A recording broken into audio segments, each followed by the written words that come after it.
Talod મજરા road પર truck અને bike વચ્ચે અકસ્માત સર્જાયો। તલોદ ગામ પાસે ટ્રક અને બાઇક વચ્ચે અકસ્માત સર્જાતા મયલના બાઇક સવારના યુવકને ગંભીર ઇજા થતા સારવાર અર્થે હોસ્પિટલમાં ખસેડાયો હતો।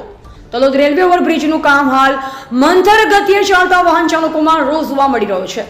તલોદ રેલવે ઓવરબ્રિજને લઈ ભારે વાહનો પર પ્રતિબંધ હોવા છતાં ભારે વાહનો બેફામ દોડતા જોવા મળી રહ્યા છે। તંત્ર દ્વારા જે ડાયવર્ઝન તરફ ભારે વાહનોને ડાયવર્ટ કરવા લોકોની માંગ ઉઠવા પામી છે। હું ભાવભાઈ કિશાભાઈ પટેલ તલોદ ગામ મારી એક સમસ્યા છે કે તલોદ ગામમાંથી થઈ અને ભારે વાહનોનું અવર જવર બહુ ચાલે છે। હવે કલેક્ટરનો જાહેરનામા હોવા છતાં અહીંથી રસ્તો નથી છતાં પણ આ લોકો અવર જવર કરે છે અને એના કારણે અમારું ધૂળની સમસ્યા હદ પ્રમાણમાં થાય છે।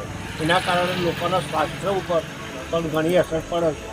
તો આ બાબતે વારંવાર રજૂઆત કરવા છતાં ધારાસભ્યશ્રીને કહેવા છતાં પેલી એ કરવા છતાં પણ અને પોલીસ સ્ટેશન પર વારંવાર રજૂઆત કરવા છતાં કોઈ એનું નક્કર પરિણામ આવતું નથી।